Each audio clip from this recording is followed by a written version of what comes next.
And we're live. What's up, everybody? It's your boy Fatty John Vincent, along with my friend Hillary tonight. We have a very, very special guest in studio, comedian Phillip Bramwell, known as Wheelchair Phillip.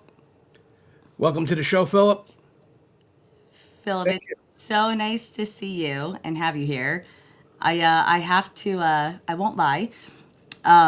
It must have been several months ago where one of your videos came up, and I thought, my gosh, this guy is hilarious and is so funny, and you have such a talent. And then we got connected somehow on social media, and yeah, it's nice to finally meet you. Wow, Hillary, I'm flattered. Thank you, John, for having me. Hello, everybody. My name's Phillip Bramwell, or Wheelchair Phillip on social media.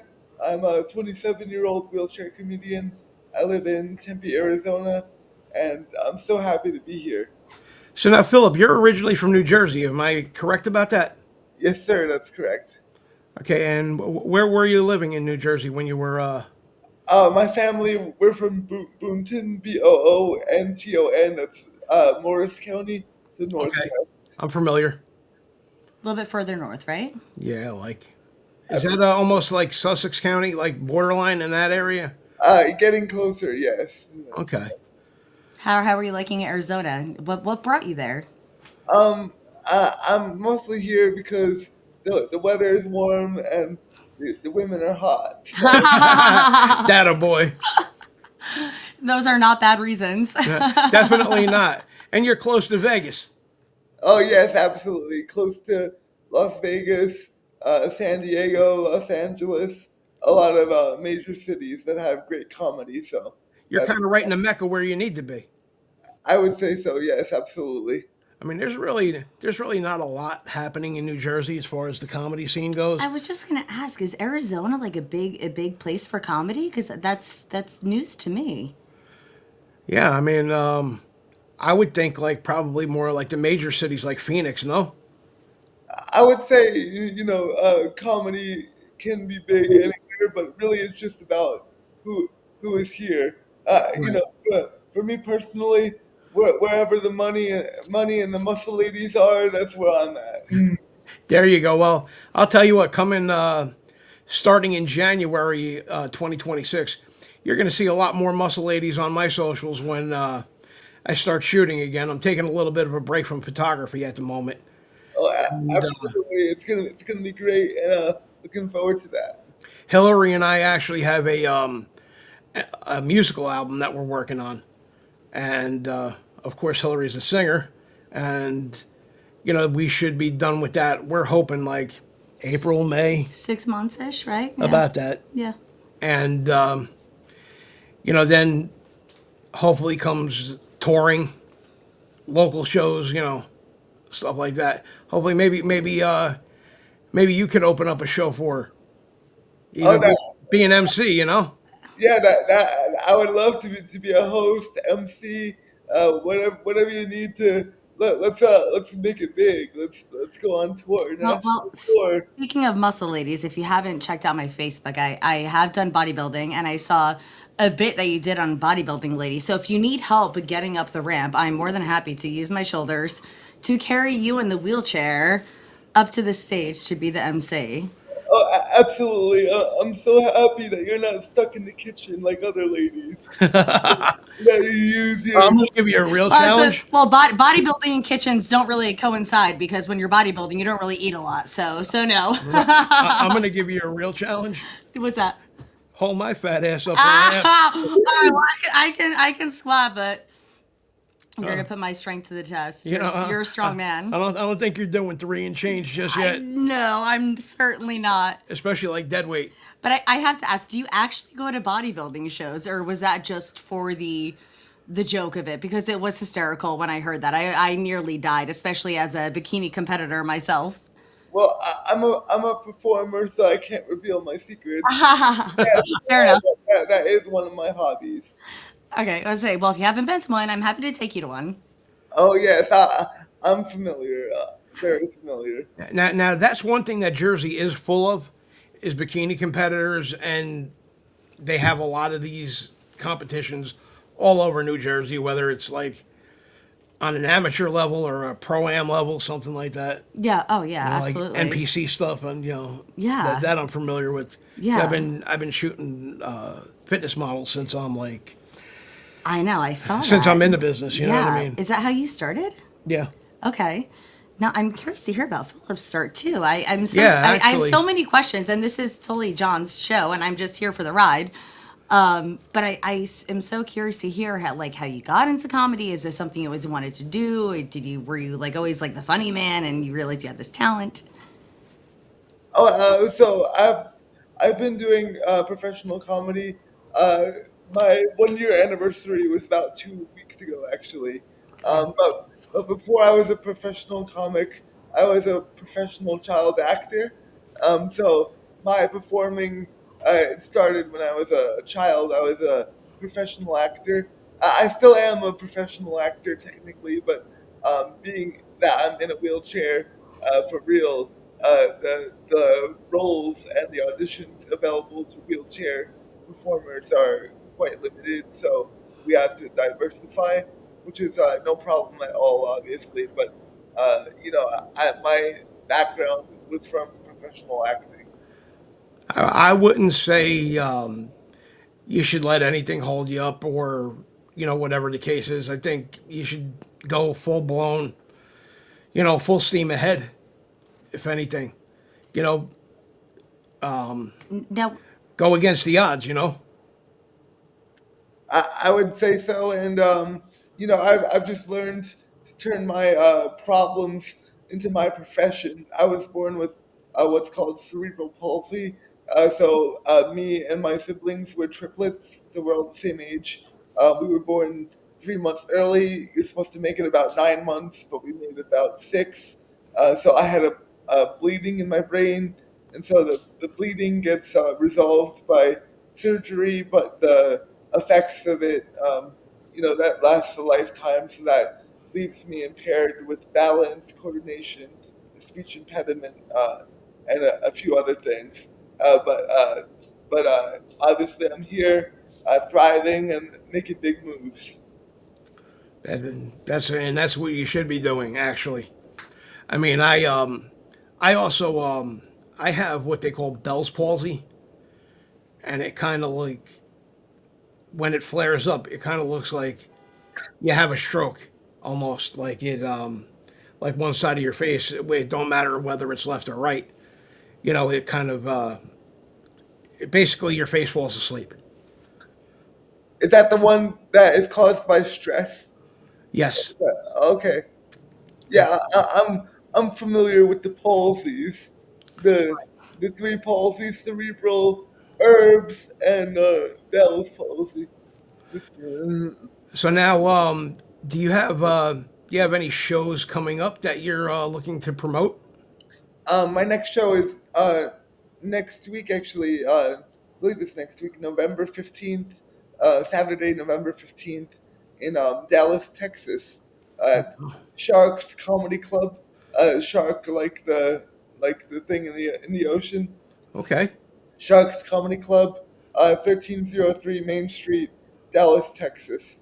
And looking forward to that. It's not my first show in Texas, but I do like Texas a lot, so happy to be there next week, November 15th, 8 p.m. Uh, Okay. tickets are tickets are live on Eventbrite. I'm sure they might be in the show notes, but be sure to follow me on social medias. You'll see them on the screen uh, on the bottom, and that's where I update show tickets and anything related to my career. Okay. Great. So now, are you planning to tour in the new year? So how comedy works is we need we can we can go, we're free to go wherever we like, but in terms of Right. getting hired, there has to be enough demand for us to be there. So a big help to me is if you see my content on any of the platforms, YouTube, TikTok, Instagram, or Fourth Star, which we'll talk about, I'm sure. Uh, Yes. it's important that you follow me, tag me in any content that you like, and share it. That way, comedy clubs are aware of me, and I'm more inclined to get hired more consistently. So Okay. that's what I'm working toward. Of course, the dream is to travel all the time, travel the country, travel the world, and cash the checks, entertaining the masses. And I'm Yep. already doing that, but I want to step up the game for sure. You just won a major competition in Jersey City recently, right? I was a finalist of the 2025 Jersey City Comedy Festival. So that means I was in the top eight of a few hundred that applied. Then I was in the top 44 that got selected, and then I made it to the top eight. That's So yeah, That's I amazing. I whooped a few asses, but I got my ass whooped too. So I can dish it and I can take it. well. You're still in the game. That's what That's what's important. You never give up on your dreams. Absolutely not. This is just the beginning. There's plenty of work to do, more money to be made, more entertainment to create. This is just the beginning. Just so everybody's aware, I'm on a new platform tonight. I'm using EV Mux instead of what was it called, Streamyard. So if my comments, if they don't show up and I don't get back to you till after the show, you know what's going on. But okay, so jumping back in, Yeah, do you mind if I have so many questions? This sure, is please. so fascinating to me. So you were a child actor. How did you make the transition from acting to comedy? And like, tell us a little bit about that journey because again, I've seen your content. You are hilarious and you have such a talent. And I have many friends that are in comedy, and so many of them tell me it's not actually about being naturally funny, but it's sitting down and writing. Would you find that to be true? Like, tell us a little bit about your transition, like how you come up with your bits and your shows. Oh, absolutely. So, being a professional actor when I was a kid, it has a lot of overlapping skills, qualities, and requirements of what it takes to be a quality comic. So that's why I think I was able to make the transition uh, so seamlessly. In addition to that, I have a journalism degree, a bachelor's degree. I went to regular college when I thought about going the corporate route. So I have the writing skills from there. So I have the performance skills from acting, then the writing skills from journalism school, and then of course my life experiences.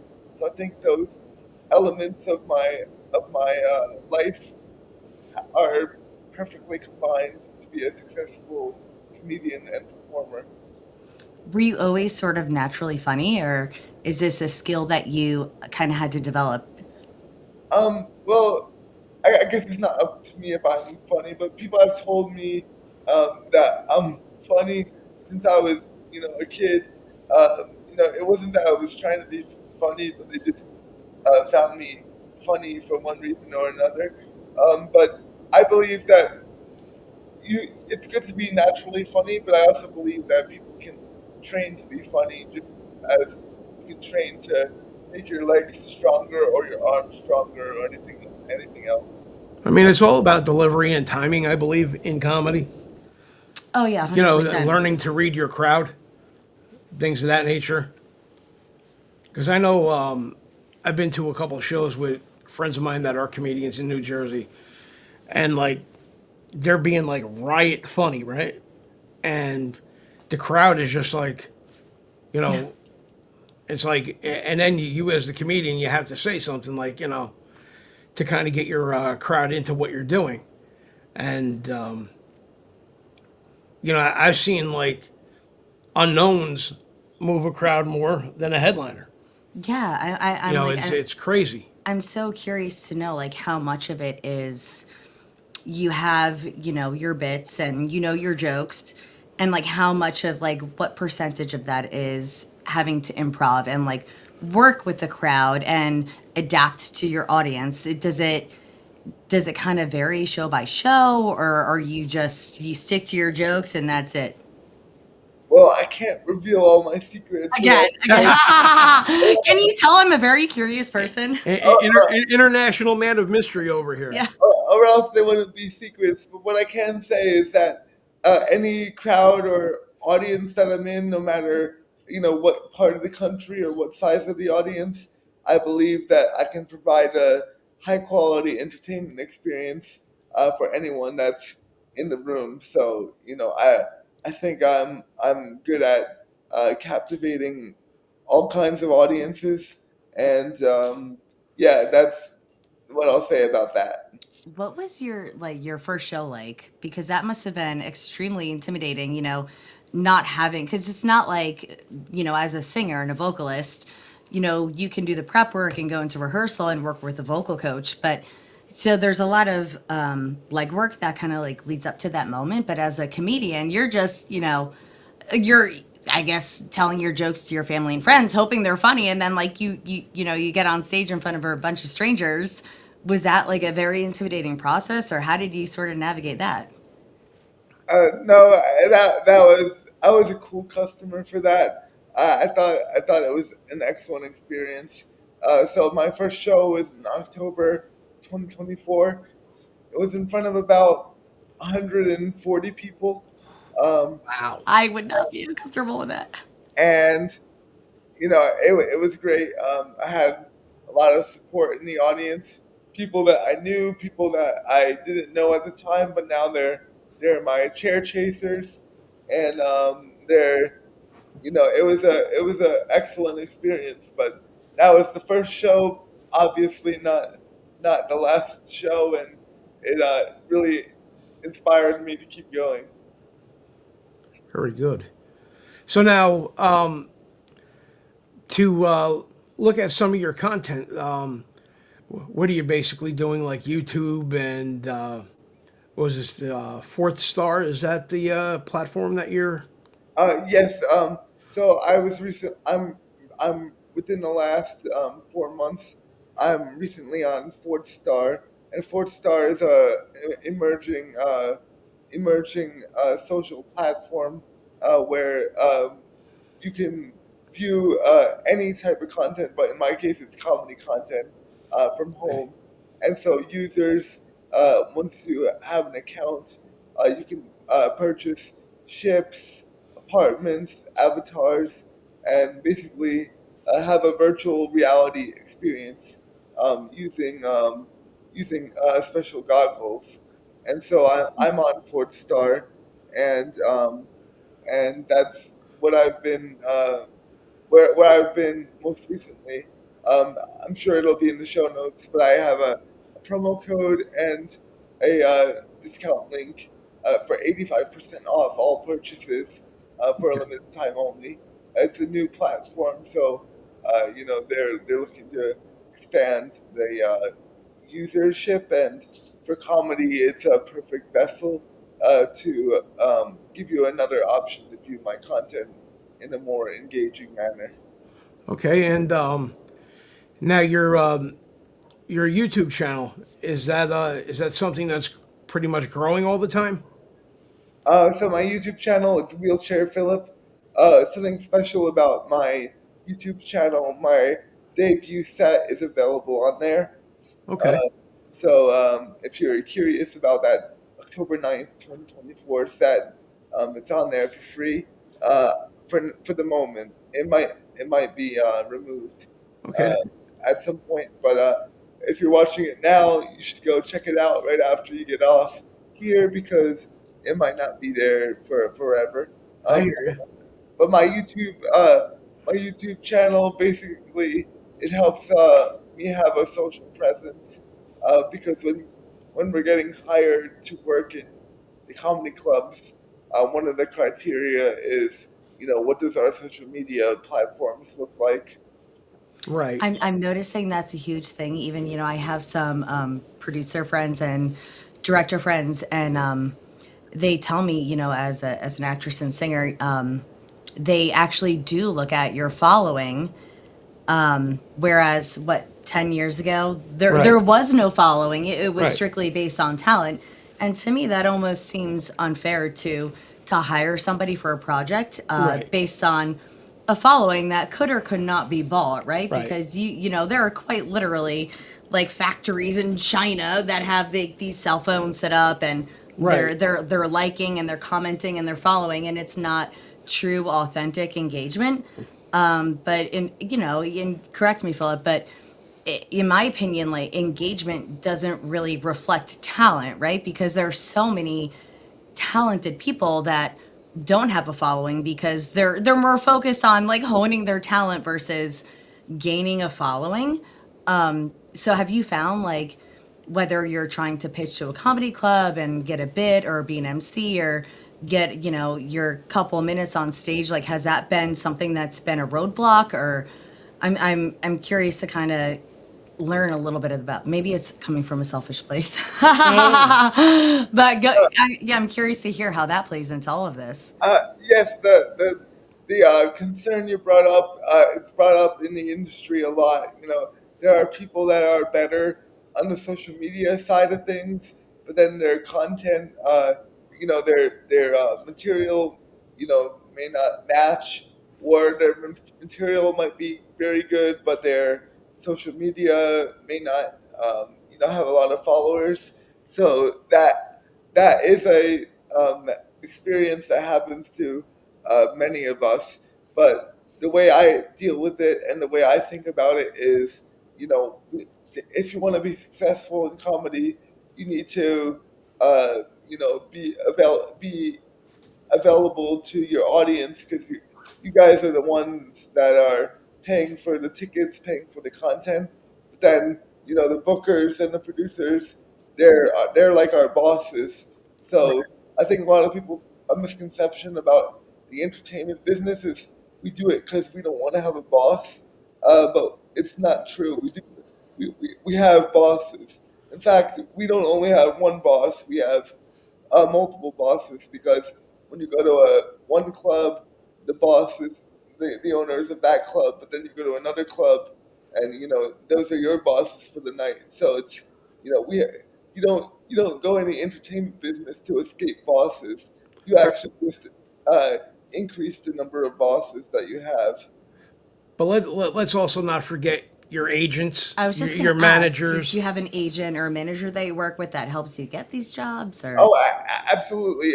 That is a major component to the industry as well.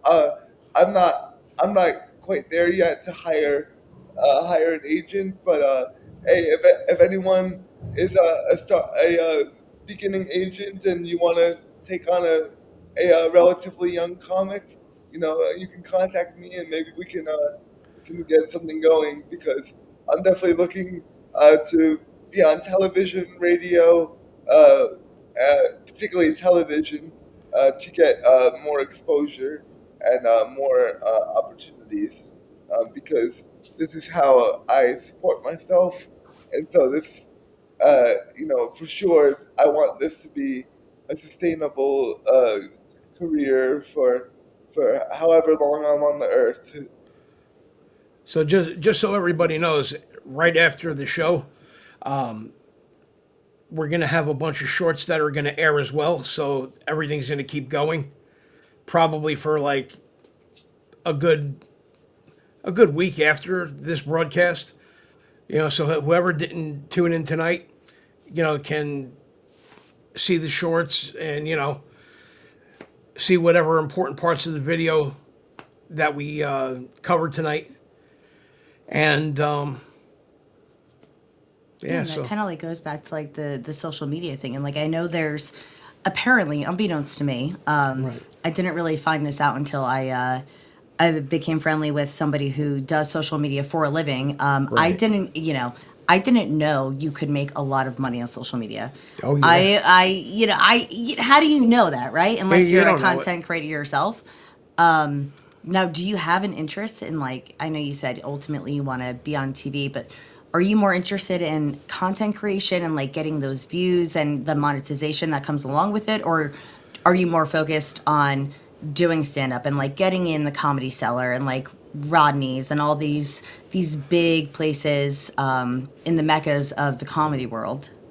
I wanted to do both because I think that if you build your content, your social media, computer content that doesn't require getting out of the house, you reach a certain audience. Then in the comedy clubs, that's where the industry is. Like that's our home. That's like a basketball player being on the basketball court. So Almost like a doctor being on the golf course. yeah, exactly. We need to be in comedy clubs because that's where comedy lives.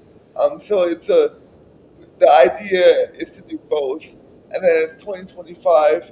I imagine if I'm in comedy for another 40, 45 years, I'm sure there'll be other ways to engage with comedy and to monetize comedy. So my point is, I like to do both methods to reach as many people as I can. Now, do you have any intentions on coming to New Jersey and performing again? Oh, absolutely. I'm willing and able to go wherever I need to go to perform. The thing is, when I post that I'm performing in a certain city, people ask me like, "Oh, when are you gonna be in Miami? When are you gonna be in Kansas or Minnesota?" It's not that I don't want to go to those places. It's just Right, that there has to be. It's a business, so there has to be a demand for me to be there, right. and then I will be. So if you're on my social media and you're like, he always goes to Texas or he's in Arizona or California, but why is he not in Washington D.C.? What you can do to help me eventually get to that place is make sure you're sharing my content, tagging me, and the icing on the cake would be tagging comedy clubs that are near you in your city.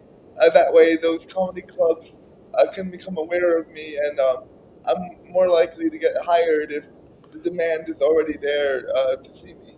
Right, because I mean, on this end of it, on the East Coast, I mean, you have the Stress Factory in New Brunswick, you have Helium in Philly. What I else? mean, there's countless places in the city, like Dangerfields. Dangerfields, Comedy Cellar. I mean, gosh, the names are escaping me, but there's so many. I feel like New York City truly is. I mean, I don't know much. Philip, you would know, and you both would know better than myself. But Right. I when I think, think comedy, I think New York City for some reason. I don't yeah, know why. Caroline's on Broadway. Yeah, exactly. You know, Yeah, so I love New York City. I love New Jersey. I mean, New Jersey is where I'm from. I live in Arizona. I've performed in California, Texas, Louisiana. So I'll get around to wherever there's an opportunity. So if you'd like to see me in a certain city and you don't see it on my schedule, those are ways that you can help me get to those cities.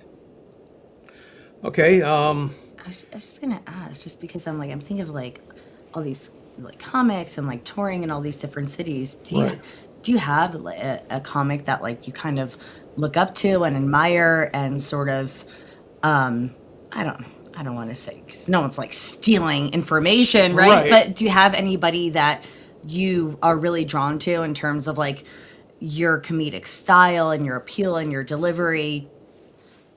So I'm my own brand, my own content. So it's not that I'm trying to be like this person or that person, but I look at it more from like a colleague, coworker standpoint. Like I want to be a successful comic. So when I see comics that are able to sustain their lifestyle from comedy and support their family and their kids and that kind of thing.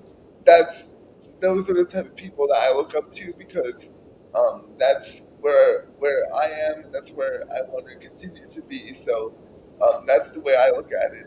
But in terms of my content, I'm me. I'm wheelchair Philip. There's other wheelchair comics, of course, disability comics, but I believe comedy is beautiful because we all have our own angles and we all have our own stories, and whoever's supposed to make it to the top will. Just remember this: there's only one of you, and you're an original guy. Okay. Now, also, there's another question that I wanted to ask. Do you ever get any hecklers in your audience? Question. I've gotten some light hecklers, light heckling, in I think two of my shows so far. Um, and my opinion on hecklers is, as a comic, I believe, that going back to acting, like, the show must go on, right? Of So, course. as a comic, you can't get flustered if someone's heckling you. But the issue with hecklers is not really that they're bothering the comic, but they're bothering their fellow audience members that also paid to be in the same show. So that's where heckling can kind of be a problem, in that the heckling is not part of the show, so you don't have a right to disturb your fellow audience members. But Right. me as a comic, I deal with it in my own ways. But you would have to be in one of my shows to see for yourself. I My mean, I'm guessing that's just something that you would let roll off your shoulder. Oh yeah, you gotta you can't lose your flow, but sometimes it needs to be addressed, and we all have different ways to do that. I mean, I've seen some videos on some comics that just like outright blew a gasket and just, almost wanted to fight people in the audience. I've seen that like more than once. Yeah, I mean, I was just sitting here thinking, we've had some communication, and like your disability and your wheelchair certainly does not define you, but I'm just wondering what kind of piece of shit wants to intentionally right, like I would use that to my advantage, like I'm in a wheelchair, like what kind of person would want to right, isn't that like a next level of heckling, or am I totally off base here? Well, I'll tell you what, how I would use it to my advantage, I would start making fun of them back. There you go. You know, yeah, I might be in a wheelchair, but you're one ugly son of a bitch, Yeah. and you'll always be an ugly son of a bitch. And, ugly has like many different forms. Well, actually, it's interesting you bring that up because when not that I like being heckled, but if someone heckles me, that's a form of being treated equal opportunity. You That's know true. that's that's actually one of the draws that I have about the entertainment business. If you have a disability, or you have one eye, you're a cyclops, you have Bell's palsy, you're a midget, whatever the hell is wrong with you, there's a place for you in the entertainment business, and you There's a have place for everybody in the entertainment business. Yeah, but exactly. kind of like what you were saying, you were like, it might be a roadblock and it kind of like narrows your opportunities, but at the same time I would feel like it would almost create some, because it is like a very unique circumstance to be in. And like if somebody's a casting director and they're looking for somebody who's in a wheelchair, like that's not something super common. So have you found that to be somewhat helpful? Yes, that's exactly the right way to explain it. In some ways, you can view it as it's narrowing your opportunities, but then the opportunities you do get, like you're the guy, we're the fucking man. So I think we would take the good with the bad. I'm wheelchair Phillip, so if I was cured tomorrow of my cerebral palsy, then I would just be a regular corporate dude, with my head up my ass, wasting my life away. So I'm happy to be a wheelchair comedian. And now corporate America, that's boring as, you know what I I mean? You couldn't pay me $1,000, which is why No. I've never been able to keep a job down, because I just can't do it. Not everybody. Some people can certainly, wake up at 7:30 and go to their cubicle and Right. work under the fluorescent lights and be totally fine and content with that. And like that's great. I wish I was that person, because my But, life would be so much easier if but I you, was content doing that, right? but you see, you're pretty and talented. Ha ha So ha. Tell me more. that goes a long way. You know what I mean? Yeah, I mean, so yeah, it would be I think we were all very like minded in that, we're interested in the entertainment industry, and it's a grind and it's a hustle, and it would be, I tell myself every day, I wish I woke up and my life's purpose was be to be a teacher or a CPA or Right. a hairstylist, because it's a very clear path, right? Like you do XYZ and then you have your career and you're done and it's set, versus entrepreneurs and entertainers. Right. It's significantly more difficult because there is no clear path, there is no clear plan, and you are your own boss and you're working with all these different managers and agents and producers and writers, and you're having to manage yourself, like you And it's Philip. also right place at the right time. Yeah, 100%. So yeah, it's certainly much easier to go the traditional route, but in my opinion, way more rewarding to wake up and pursue your passion every day, and to know that you're living your life's purpose and you feel, you know, confident in that and comfortable, and yeah, you're just living in alignment with what you really love. And when you're living in alignment, opportunities will, Right. they just sort of present themselves. I, Have you? I mean, look at Philip here. I mean, he's making it happen. Yeah, God bless you, brother. yeah, I know, it's amazing. So before you, I know you said child actor, and now you're doing comedy. Was there a transitional period where you did have to find a daytime job or a 9 to 5 to sort of sustain yourself, or did you just make that leap and you're like, I'm gonna make this work and it's done and it's already written? Well, in my mid teenage years, my professional acting uh, um, opportunities dried up. So then my mindset shifted to more, become a traditional, 8 to 5 type worker. So that's why I went to college.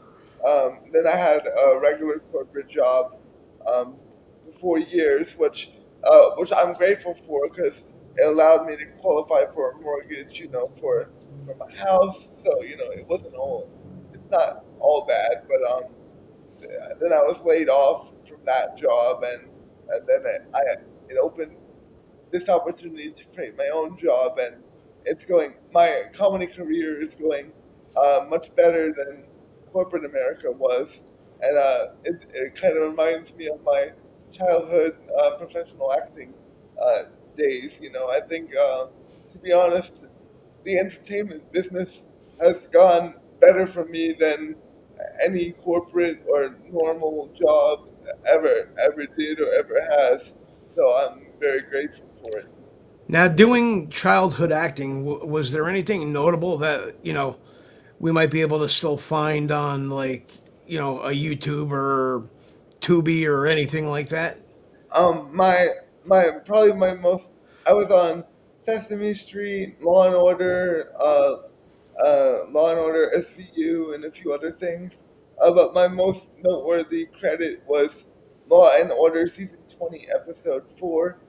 It's still available on Hulu, Amazon Prime, etc. You could go check it out. But yeah, that was my most notable credit in terms of professional acting. I mean, you never really leave professional acting. I believe because I take classes here and there, so I'm always ready for that Right. opportunity if it comes. But so far, comedy has been more consistent. All these workshops and stuff like that popping up, I'm sure. Oh, absolutely. But you see a lot of comics are comedians and actors. The skills they go well together, and so it's common that you see actor and comedian, comedian and actor. Right. So I consider myself in the same category. Okay. Now, when you were kind of making that transition into comedy and you had your first show, did you already have your jokes and your bits set up, or was this something you were like, I inquired about this, getting on stage, and now, oh my gosh, I'm in a mad dash and I have to come up with a whole set? Or did you already Uh, have everything sort of planned? I wasn't really concerned about that because, I know I'm a very unique person, and so and I know if I channel my uniqueness to the highest level, then my content. will come, and then with my writing skills from college and my professional acting skills, those all my skills combined pretty well. So I wasn't really worried about it. Okay. Cool. So now, what does 2026 have in store for Philip Bromwell? Well, 2026. I'm a professional comic now, so more shows, more new content, more social media. In terms of where I'll be, which cities and all that, I'm always continuing to work on building my footprint in different cities, different areas. But like I said, the entertainment industry is largely driven by our audience and who's interested in seeing us. So that's why I constantly mention, please follow me, tag me in content, share it, tag comedy clubs, tag TV networks, wherever you think I would be a good fit, or if you want to see me somewhere, definitely let them know. And there's never any guarantees, but that's a significant factor in deciding if we get hired or not. Who would you say your main draw or audience is? Do you know, because obviously we all have demographics, right? You know, I can look at my analytics, and I'm not gonna lie, like I look at my analytics, and 70% of it is men, and that's okay, and I'm fine with it. I'm just curious to know, as a comedian, and your style of comedy, like what is the draw, or are you, take a look at like someone like Matt Rife, right? You're looking at like 20-year-old women who don't really care if the guy is funny or not. Or you look at, I don't know, who's another a big name, like Got guys out there like Jeff Norris, Mike Marino, yeah, we all have different Little audiences, Mo and Mozzarella, exactly, we talked about that earlier. Joey Porkchops, Yeah, all yeah, yeah, those yeah. guys. Now, what's your who do you pull in? Who's your bulk audience? Is it men, women, age bracket? Like, what would you say it is? I would say my age bracket, just based on I think the appeal is the content that I talk about. I think my main age bracket is probably women that are. So I'm 27, but probably women between like 40 and 60. Because Interesting. I'm shocked to hear this. I did not Right? think the 40 to 6-year-old women were gonna like the fat ass strokes, and yeah, I'm shocked to hear this. I, But if a 22-year-old muscle chick comes in his way, well, he's all over it, right? Yeah. I think well, you would have to ask. You would have to ask the Cougars, but I think the appeal is that I look like this innocent wheelchair guy or whatever, And you're fucking dirty, dude. You're fucking dirty and naughty. I was like, ain't no way he's All I like gotta this. say is, and then they find out I that knew you were wheelchair gonna like him because I girl. think I watched the clips before you. I was like, what oh, are you John's kidding gonna me? like this one. Yeah, if I was a good boy, I would be a boring boy. So This is like the dude that I can hang out with. I knew you guys would get along. You definitely have to come to the Jersey Shore this coming summer. hey, help me get booked. I'll be over there for sure. I mean, listen, even going a step further, we got bigger venues like the Vogel at Count Basie Theater, uh, was it Convention Hall in Asbury Park. Hey, let's run it. Let's do it. Let's do it. I'm gonna My, have to get in contact with some people over there. Yeah, Bring, absolutely. Yeah, yeah, bring Philip home, you know. yeah. absolutely. My 26 calendar is open at the moment, so I'm looking to fill the schedule for I 26. will I will make sure I send this to my best cougar friends. Absolutely. Even better if they would like to come to a show, come to a live show. I thought you were gonna say even better if they wanted to date you. Hey, that too. That's even better, right? Apparently, the whole cougar milf thing is a thing. It is a thing. I didn't know this. I always thought when you had a child that you're done. Like your life is over. No man will ever want you again. Unbeknownst to me, after I had a child, apparently young 20-year-old men are very into that. Yeah. I have never had more young men in their 20s approach me as a 36-year-old mother than I did childless at 25. Right. So we're going to bring the cougars to your show is what I'm trying to say. So now, Oh, real absolutely. quick, do you know where the term MILF came from? American Pie. I knew it. Atta I knew girl. it. What's her name? Jennifer with the... Yeah, the one that played Stifler's mom. Yes, yes. Yeah. I can't do that impression. That's all right. I mean, actually, you really can, because when you do the songs that we've written, It's part because like I'm envisioning like the whole like Amy Winehouse, like Jessica Rabbit type of yeah. motif going on. You know what I mean? Yeah. And that was like kind of Stifler's mom. You know what? You're not wrong. You're actually totally right. That is 100% like Stifler's mom's That kind of sexy. image. Yeah. That's Yeah. super funny. And she was also in Night at the Roxbury Yeah. and a couple others that I seen. If somebody can provide him with a line, I'll try to do it. But I cannot think of one line for American Pie at the moment. Well, the only one that comes to mind is "Hey Finchy." I don't even know that one. Hey, Finchy. You got it. Hey, Finchy. That's Yeah, it. yeah, you got it. Done.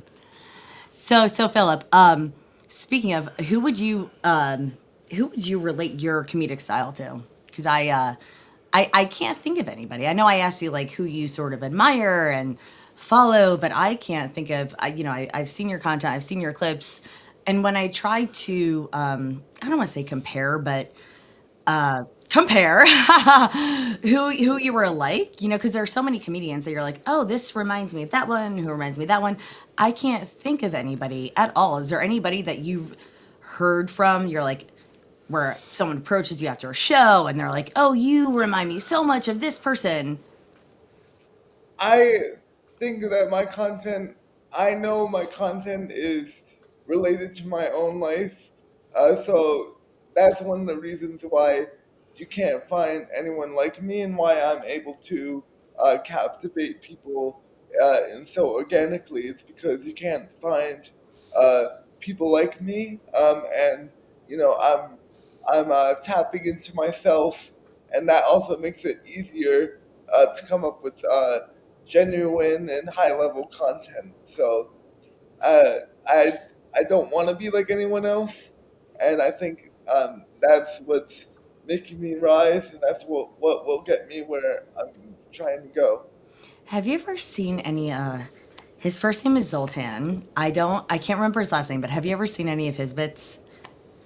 Sultan. Oh, Zoltan. I'll send you some, but there to me there was a resemblance. I mean, you guys are like totally worlds apart and 100% you are your own, but to me there was just in my mind made a connection there. Because it's kind of like this observational, like to me that's hysterical when people can take everyday situations and something that's truly boring and turn it into something funny. And that's something that I feel like you've been able to do, right? Like that observational humor to me, I just start howling, right? Like you should see me in my house. I'm like sitting there like laughing, like a psycho. And my son's like, what's going on, Mom? What's so funny? And then I'll show him as long as it's appropriate. Do you have like that observational type humor to yourself, you'd say? well, most comedy is based on observation, so I think I do have that skill, but you know, I, comedy can be anything and everywhere, so you just gotta tap it in and make it your own. I think that's why I'm successful. That's amazing. I mean, he's right. I mean, like, I know I could be like anywhere, like especially like if I'm at work one day, Yeah. I'll break anybody's balls and like, make them to be like he's crazy, you know. He's crazy. But he's funny. Yeah. People tell me I'm weird. And I'm like, you mean funny, right? Like, Like weird is funny, goofy is like, funny, right? like Like funny how? Like I'm a fucking clown? Like I'm here to amuse you? I'm here to What fucking the, amuse you. what Hey, the fuck is Joey so, Bag of Donuts. What's what the going fuck is on so here? funny about me? Tell me. Exactly, exactly. I'm like, I'm not weird. You're boring. That's Well, my approach. there you go. So what's your like your favorite part of comedy? Is it interacting with the audience? Is it, getting the knowing you made people happy and laugh that day when shit can just be so crazy and weird and wild in the world? Like what pulls you? What draws you? My favorite part of comedy, it's the same answer as everyone gives in any job. My favorite part is when it's over. But but in the sense that I love the post show photos that I get to take with my supporters. I call them my chair chasers, and it's always nice to engage with people that took their time and spent their money to hear me talk. That's a that's the real honor of comedy. And there are a lot of dudes run their mouth and they can talk, but to hear me talk instead of hearing someone else talk, I view that as a true honor and responsibility. Okay. That's amazing. That's amazing. Now let me ask you something. I mean, going like before you actually get out on a stage and perform, like what's going through your mind? Like, because I know everybody has their own like ritual. I could guess before like they Yeah. would go on stage. Like even like myself as a guitarist, you know, I have to be in like total silence before I go out. And just kind of like I wouldn't say psych myself out, but psych myself out Yeah. just to get up there. Yeah. Yeah. Because it takes like a set of balls like Ah. yay big. I didn't mean to put my hand in Cojones your the size of eggplants, apparently. Yeah. Yeah, Yeah. so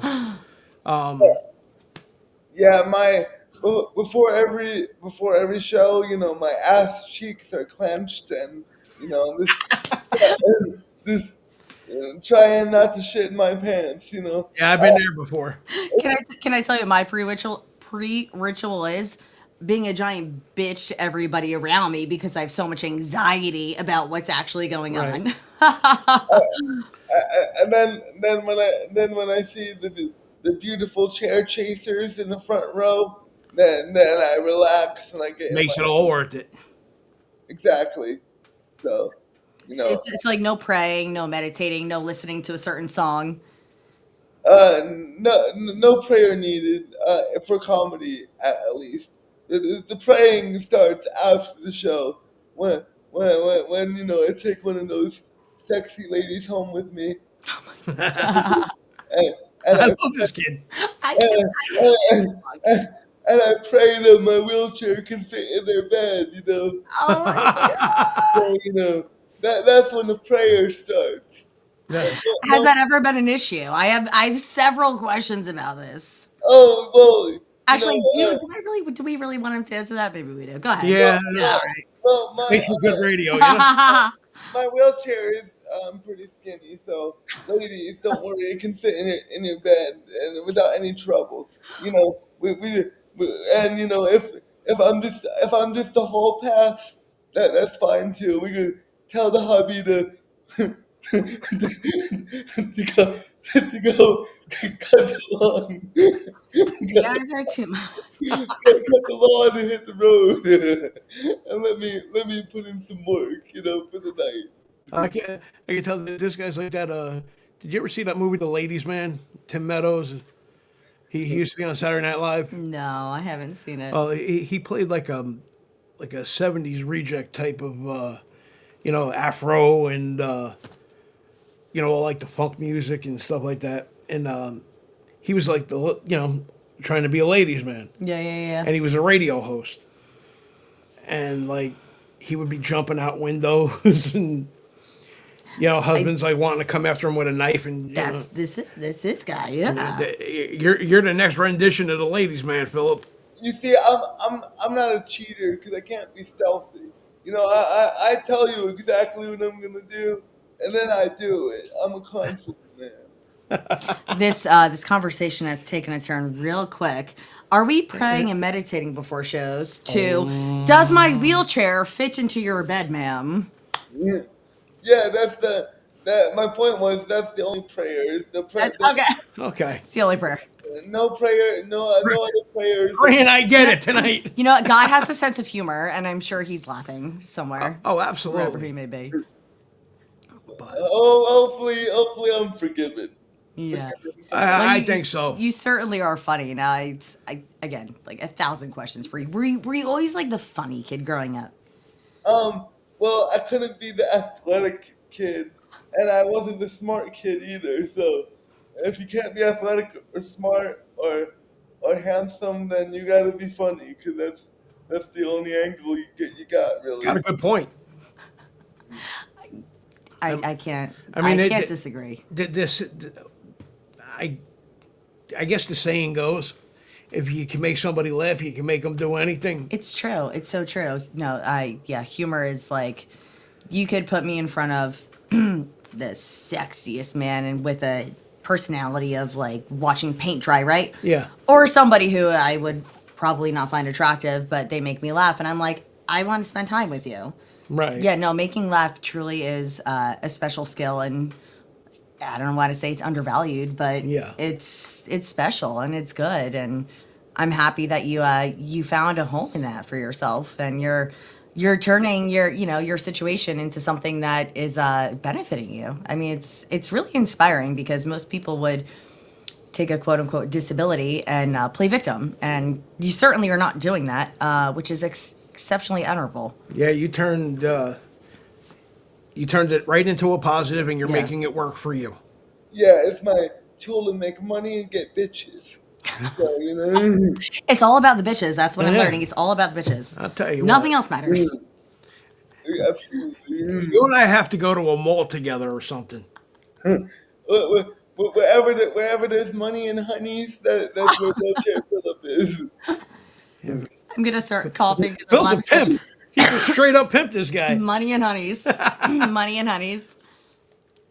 Gotta love him. That's too funny. Gotta love it. Yeah.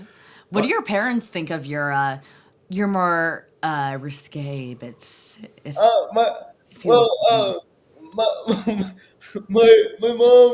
my mom, she's Russian. My dad's North Korean, so Sorry to hear that.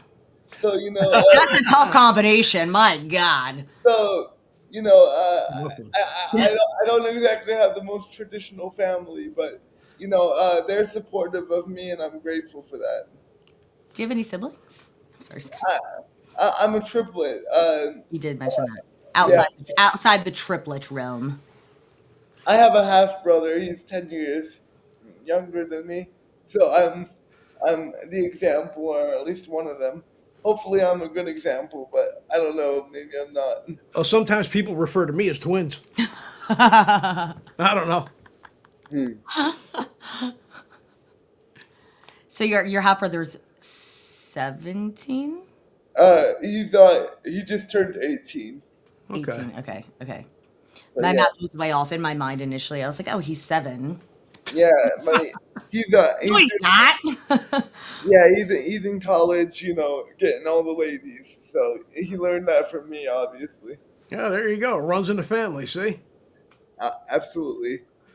But anyway, this is the wind down.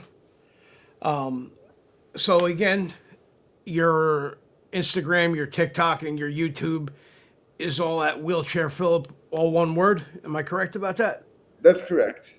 Okay, and if anybody wants to donate to Philip, his Venmo is wheelchair space in between Philip. Is that Uh, it? Yes, absolutely. And I just want to make a quick comment about the Venmo.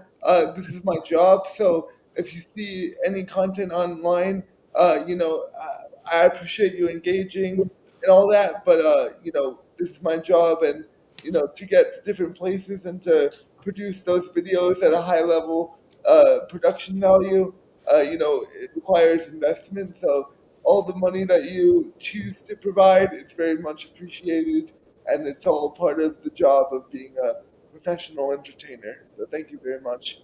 Well, listen, Philip, thank you for being on the show. We're gonna wind it down. Again, I want to thank you for being on, and hopefully we can bring you on again soon. Do a maybe I'll produce a live stand-up act, and we'll do tickets or something like that for you online. And Absolutely, absolutely. I'll be wherever the money and the honeys are. that's my boy. Show them guns, Philip. Show them That's off, that's baby. my You, I'll you keep mine know, covered. man. that's Walk over here. Oh yeah.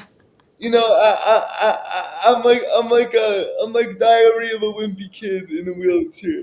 That's why I Yeah, go. listen, That's why I go for the muscle ladies. I'm the guy at the gym. Staring at their asses. listen, you're not the wimpy guy. You got the biggest set of balls of them all, brother. Working on it, working on it. But thank you so much, John and Hillary, for having me on, It and was a thank you pleasure. audience for hearing us run our mouth. You know, Absolute pleasure, brother. So anyway, everybody, for my beautiful co-host Hillary, I'm your Uncle Fatty John Vincent. Good night, God bless, and we'll see you next week. Thank Good you, night, Philip. Philip. Thanks again, brother. Bye. thank you.